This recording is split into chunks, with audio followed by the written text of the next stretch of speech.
Assalamualaikum warahmatullahi wabarakatuh. Baiklah, pada kali ini saya akan melakukan simulasi real ya, menggerakkan beban berdaya besar asli.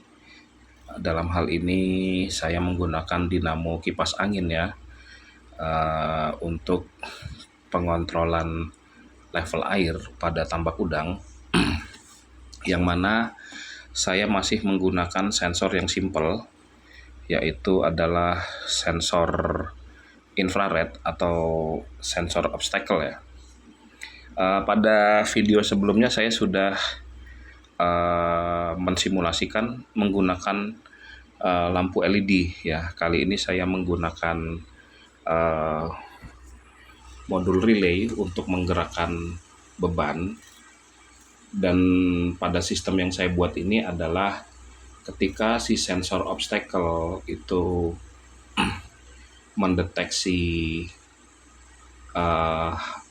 objek bisa berupa level. Jadi ketika kita letakkan di sudut kolam dengan jarak tertentu dari permukaan kolam, ketika dia sudah mencapai 10 cm dari sensor ke permukaan kolam, maka Arduino ini saya program untuk mematikan beban ya. Dalam hal ini dia akan normally openkan si modul relay, sehingga motor kipas angin yang saya gunakan sebagai beban ini akan mati ya. Kita coba ya, seperti ini.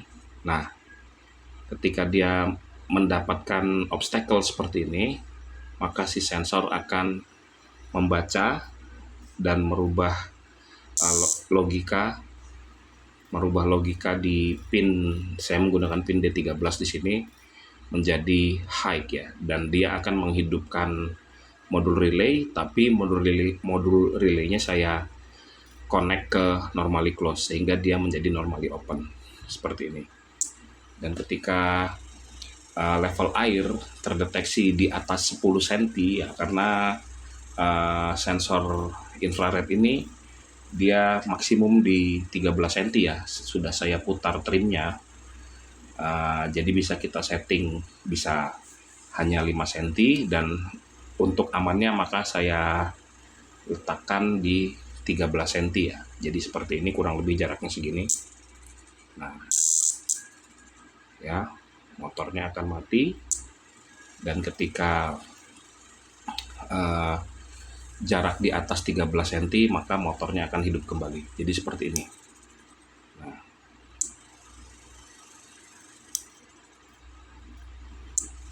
Nah, untuk realisasinya nanti di panel mungkin saya akan menggunakan kontaktor ya, tapi untuk modul relay, Arduino dan sensornya akan saya buat kotak terpisah ya, karena berdasarkan pengalaman saya, jika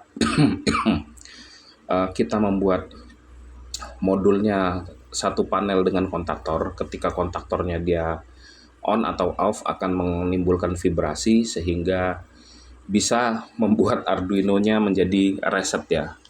Jadi lebih baik itu panel controller, microcontrollernya kita pisah dengan panel kontaktornya ya, seperti itu. Oke, pada video selanjutnya saya akan coba bikin menggunakan sensor ultrasonik supaya bisa lebih akurat dalam dalam pembacaan jarak ya, dan kita bisa menghitung volume air ya dengan sensor itu, sensor ultrasonik. Oke, sekian video dari saya. Wassalamualaikum warahmatullahi wabarakatuh.